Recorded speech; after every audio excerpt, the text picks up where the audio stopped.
Let's see what's cooking. It's time for Yo-Yo Max 12.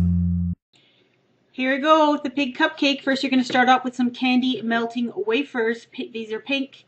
I bought these at the bulk bar in a local bulk food store. You can get them at craft stores as well. Sometimes you'll find that they're a little bit too thick after they're melted. You may have to add a tiny bit of vegetable shortening to it, and that will loosen it up and make it a lot more fluid and easier to work with.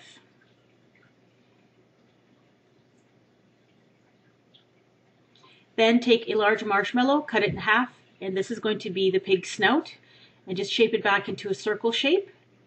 And then you're going to dunk it into the candy melting wafers.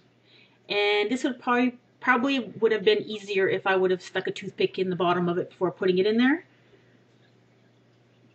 But this works as well. Just make sure all the sides are covered with the candy melting wafers. You could probably also use frosting for this if you'd like, if you can't get the candy melting wafers, or some white chocolate that's been tinted pink with oil-based food color. Then take out the marshmallow snout, put it on some waxed paper, put it in the refrigerator and let it harden for about 5 minutes. Doesn't take very long at all.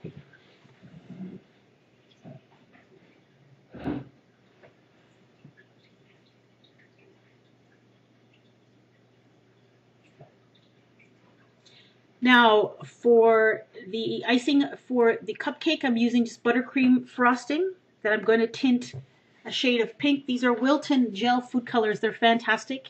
They're super vibrant and you don't need to use very much. I use a toothpick to get it out of the container, and if you need more, don't use the same toothpick. Use a different one because you don't want to contaminate the food coloring. And I'm putting lots of pink in there for that amount of icing because I wanted a very vibrant pink to try to match the snout color as much as possible. And then just ice your cupcake. And I need to rethink my camera position here because I'm out of the shot. Then once the snout has hardened, you're just going to put it on top of the cupcake, like so. For the eyes, I'm using brown miniature M&Ms. You could use chocolate chips as well. Just put them pointy side down. Now to make the ears, I'm going to show you a couple of different methods. The first one, I'm going to use icing, and I'm doing the Ziploc bag trick here by putting some sticky tape on the corner to reinforce it and cutting a V shape with a pair of scissors. And this, in effect, makes a leaf tip. So use a leaf tip if you have one. If you don't, you can use this method. And I'm just kind of trying to get the hang of it here. I always practice on a plate just to get a feel of how the icing is, because every batch of icing sometimes is a little bit different. So there are some little piggy ears. At this point, I decide that they're a little bit too narrow, so I'm going to cut the V shape in the bag a little wider, and that'll make the ears wider as well. And then you're going to put the little piggy ears on the cupcake, and I try it 2-3 times here until I get something that I like.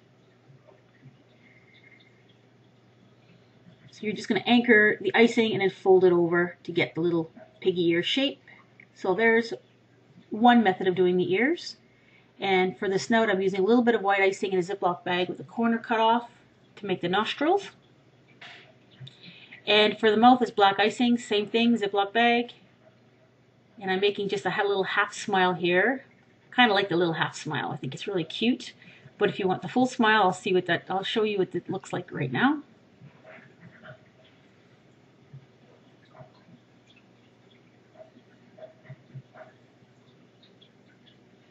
There we go, completed little piggy cupcake.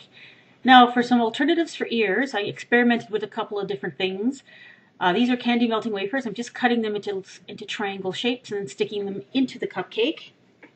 And that just gives you a little different variety. And these actually match the snout quite well, so that has that advantage. Don't drop him off the plate. There he is. Another alternative is to use Starburst candy. Starburst candies are little taffy candies. If you can find a pink one, put it in the microwave for about 3-4 seconds. It'll soften up, make a triangle shape, fold it over, and then just stick it into the cupcake. Now, this one I didn't like too much because I found that the color pink didn't really match with the icing and the snout. So, and I didn't have any other colors of pink. available at the time that I made these, but just to give you an idea what this looks like. This disadvantage of these as well is that Starburst candies will melt after several hours on the cupcake, so that may not be practical for you. A third method is just to cut a slice of marshmallow, form it into an ear shape, and then dunk the cut end into some colored sugar. Another way of doing this also if you want it to be more pink, is to cut the edges off that ear to make them sticky and then dunk those into the colored sugar. And you'll notice the difference between the ears here where I cut one side on the sides. It's a little bit pinker. And then I cut the other one to match, so they're uniformly pink all around. I think I like the marshmallow ones the best. You tell me what you think.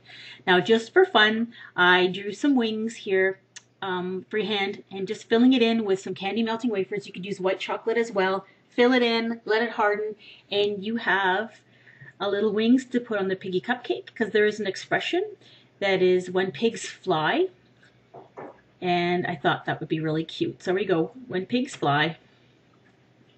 And now I'm showing you all the different ear variations.